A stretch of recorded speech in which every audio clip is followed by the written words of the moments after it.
वेदा ने, आपके घर में छोटे से बच्चा जन्म ले, उसके कान में एक बार श्री शिवाय नमस्तुभ्यम बोला करो। कारण उस बच्चे का बाल बाल नहीं हो सकता, उसे बड़ी बीमारी घेर नहीं सकती अगर उसके कान में जन्म के समय पर श्री शिवाय नमस्तुभ्यम का स्मरण कराया। पंचाक्षर मंत्र नमः शिवाय, षडाक्षर मंत्र ओम नमः शिवाय अगर बोला गया है, उस बच्चे का बाल बाल नहीं हो सकता, उसको होगा ही नहीं।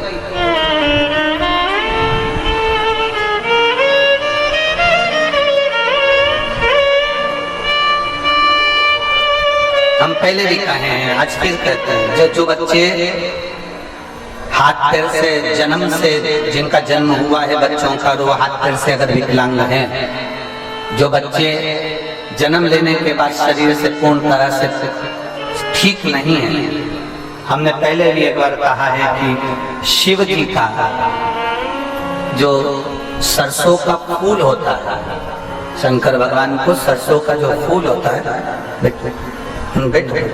सरसों का जो फूल होता है, वो सरसों के 108 पुष्प देवादिदेव महादेव को समर्पित है। शंकर भगवान को वो पुष्प समर्पित है। सरसों का फूल ना मिले तो बाबा का, देवादिदेव महादेव का कभी योग लगे तो कभी कोई विद्वत जन से मिलकर भगवान शंकर का सुंदर सरसों के तेल से अभिषेक, शिव तत्व की प्राप्ति।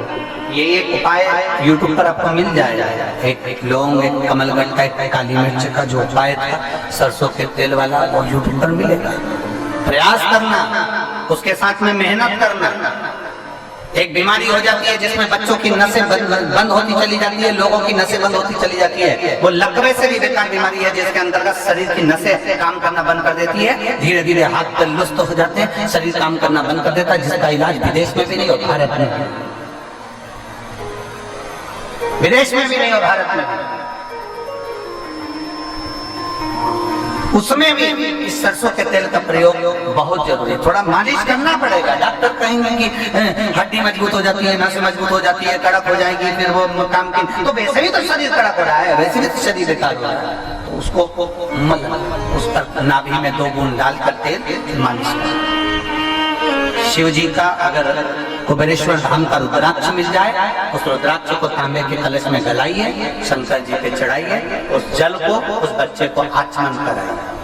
आचमन, जो बच्चा हाथ पैर से विकलांग रहता है या पहले से हो जाता है, लकवा लग जाता है, तो सीहोर का जो रुद्राक्ष मिलता है, उसका जो पानी आप देते हैं पहले से वाले को, लकवे वाले व्यक्ति को या हाथ पैर से बेकार व्यक्ति को, बच्चों को जो प्रदान करते हैं, उसको 3 जगह पर जल को पहले स्पर्श कराया जाता है। आप लोगों के स्मरण में होना चाहिए कि पानी पिलाने से पहले उसको 3 जगह स्पर्श कराओ। अगर पाँव नहीं काम कर रहा है, हाथ नहीं काम कर रहा है, शरीर काम नहीं कर रहा है, बच्चा पूर्ण तरह से चल नहीं रहा है, पड़ा ही रहता है पलंग पर, तो उसके लिए 3 जगह सीहोर के रुद्राक्ष का जल शिव जी को चढ़ाकर कुंदकेश्वर महादेव के नाम से उस पानी को लाकर 3 जगह पहले उसका स्पर्श कराया जाता है। उस कटोरी के जल को हथेली में लिया जाता है, कुंदकेश्वर का स्पर्श करके सिर पर, कुंदकेश्वर का स्पर्श कराकर उसके वक्षस्थल पर, कुंदकेश्वर का स्पर्श कराकर उसके नाभि कोश पर उसको छुआया जाता है। बचा हुआ जो जल था कटोरी में, ये तो हथेली के जल का काम, कटोरी में जो जल बचा हुआ है वो बच्चे को 2 बूंद 3 बूंद 4 बूंद जितना पिला सकते हो वो पिलाइए।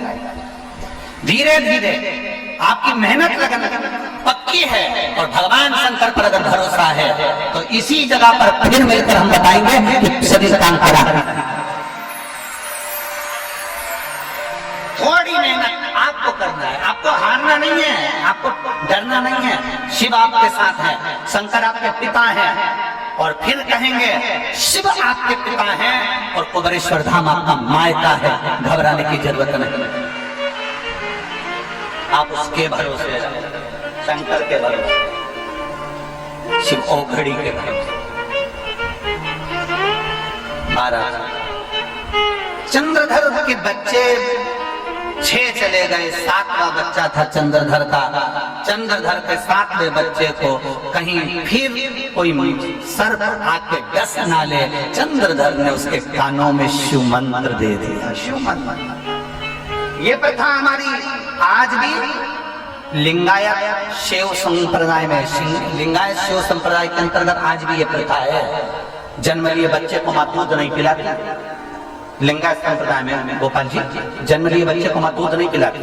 हॉस्पिटल में बच्चा जन्म ले लिया, उसको माँ दूध नहीं पिलाएगी जब तक उनका गुरु नहीं आएगा, मंत्र नहीं देगा, शिव मंत्र देता है तब माँ दूध पिलाती है, जब तक दूध भी नहीं पिलाती। लिंगायत शिव संप्रदाय का नियम है।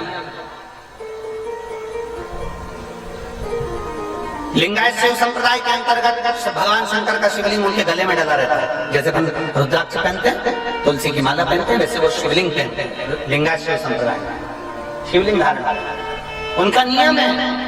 अगर बच्चे ने जन्म लिया है तो उनका गुरु आएगा हॉस्पिटल में, गुरु आकर बच्चे को गोदी में लेगा, उसके कान में मंत्र देगा शंकर का, नमः शिवाय, ओम नमः शिवाय, श्री शिवाय नमस्तुभ्यम।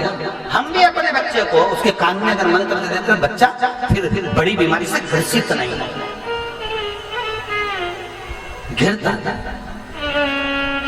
जिसके घर में प्रतिदिन 11 बार, 1 बार, 5 बार, 10 बार, 21 बार, 108 बार श्री शिवाय नमस्तुभ्यम का जाप होता है, बोला जाता है, आप सुबह से उठकर आप तो नहीं जाप कर सकते तो ऐसा नियम बनाओ कि जो भी घर का व्यक्ति उठकर आएगा वो एक दूसरे से क्या बोलेगा, श्री शिवाय नमस्तुभ्यम। जब आप बोलोगे 5-10 बार मुंह से निकल जाएगा, हमारे घर में कोई बड़ी बीमारी प्रवेश नहीं कर सकती। शंकर है ना, शिव है ना, प्रवेश नहीं कर सकता।